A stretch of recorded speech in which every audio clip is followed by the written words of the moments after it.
Hello, friends. Today I want to talk about releasing a cover song, why you as an independent artist should release more cover songs, and why you as a record label should look into recording and releasing cover songs, why it's a good promotional tool. In fact, I have 5 reasons why I think you should do a cover tune.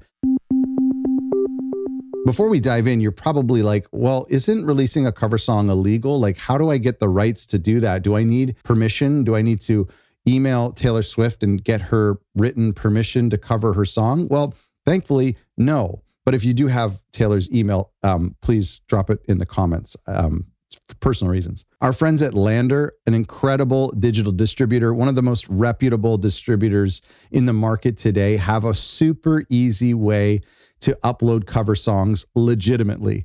All it is $15 that you pay once. That includes everything that is needed for uploading a proper cover song.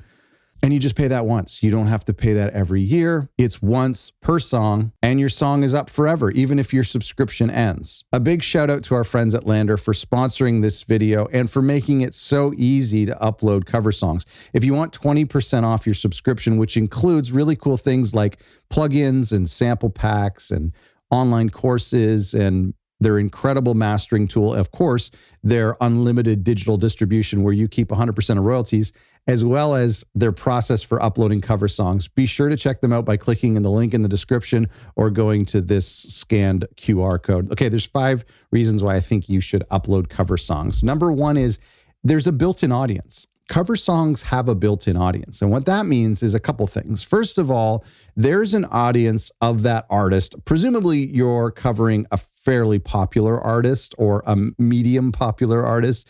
Regardless, they're going to have an audience of fans who really love their music, and they might appreciate you, someone they've never heard of, paying tribute to that artist that they love. Not all fans love it when people cover their favorite artist, but if you do it in a quality way, in a unique way that tributes the song and the artist, there's a good chance that that will open up a new audience to you or to your artist if you're a record label encouraging an artist to cover a song.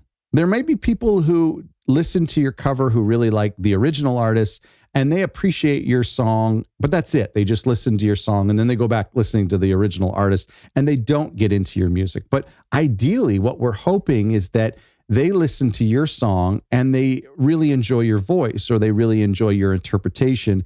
And then they dig into your catalog and listen to more of your releases, or they follow you on Spotify and they become aware of your next release that maybe is an original track. The second reason you should do a cover song is that they're very social media friendly. Not only are they picked up quite well on the algorithms because it's a familiar tune, but as people are scrolling, they might hear a melody that they're familiar with, but it kind of like jars them a little bit because it's not the original song. Like it's a different instrument playing a familiar melody or a woman's voice singing a traditionally men's song or vice versa. You know what I mean? Ultimately, cover songs are great promotional tools. And so using them on social media and on TikTok and short form videos as ways to, or YouTube, as ways to promote your upcoming album is a great way to utilize a cover song. Number 3 is there's incredible commercial viability in cover songs. There is just something happening, especially on Spotify, where people are really drawn to cover songs, especially unique cover songs, which we'll talk about in a second when we get to the creative side of doing a cover song well. Spotify love cover songs, especially original cover songs, which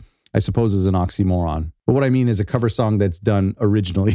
It's done your own way. There are so many great playlists out there that grabs some of these modern interpretations of classic songs. It's the juxtaposition of sound that people really love, that algorithms love, that Spotify loves, that most importantly, fans love. I think you have far more commercial potential with cover songs than you do original songs. Now, I mean, listen, I like songwriting my own songs more than covering other people's songs. So I'm not saying you shift your career entirely. We're talking just from like a promotional marketing standpoint. And number 4 is cover songs are a gateway to sync licensing. The sync licensing opportunities are incredible for cover songs. There's a huge trend in movies and in prestige TV to feature really familiar songs, but not in their traditional format, but done in a really unique way. Whether it's kind of like a young woman singing Creep from Radiohead, but doing it slower and maybe a little bit more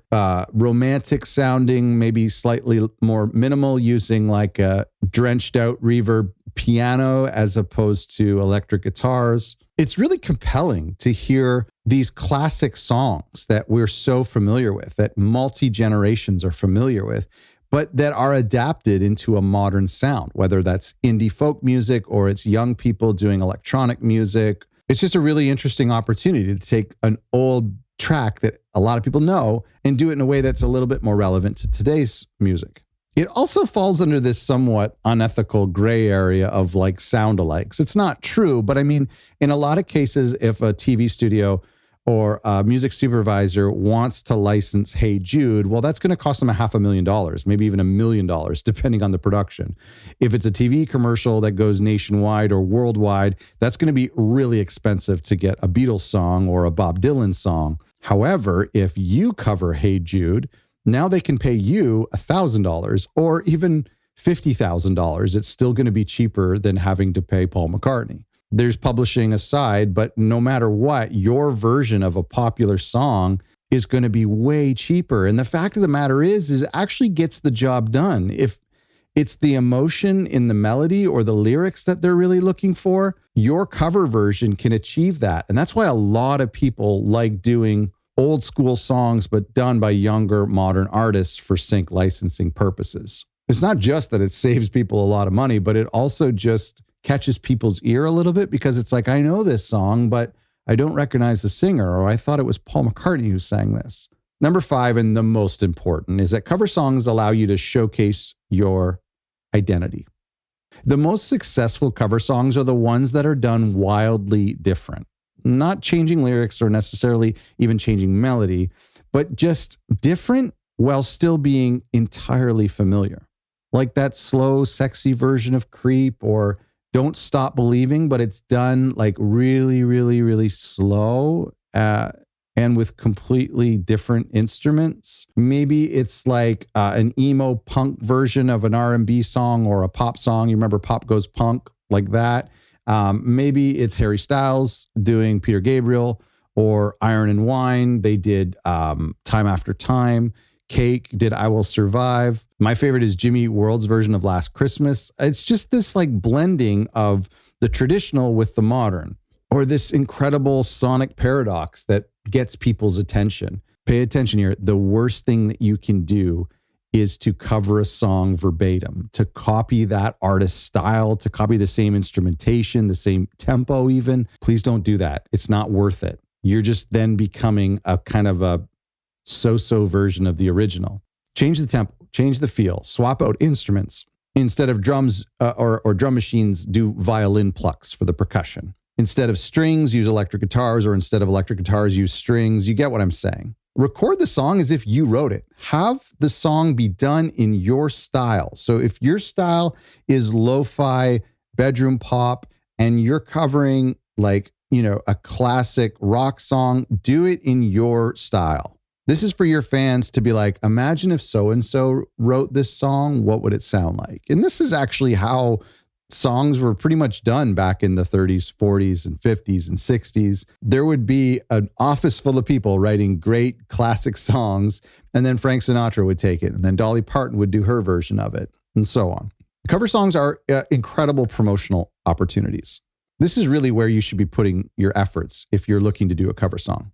In some genres, or for some artists, they can be really great revenue generators as well, often more so than even the artist's original music. Keep in mind, as a record label, you represent the music fans, but you also represent the interests of your artists. And some artists don't love the idea of cover songs. So be sympathetic to that.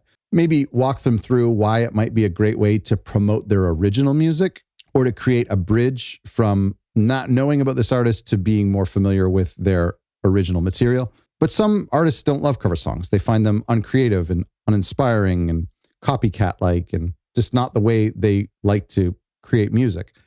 That's totally fair. Don't pressure them to do it. But for some people, they understand it's a good way to reach a new audience and to bring attention possibly to their original catalog, and to bring in some extra revenue.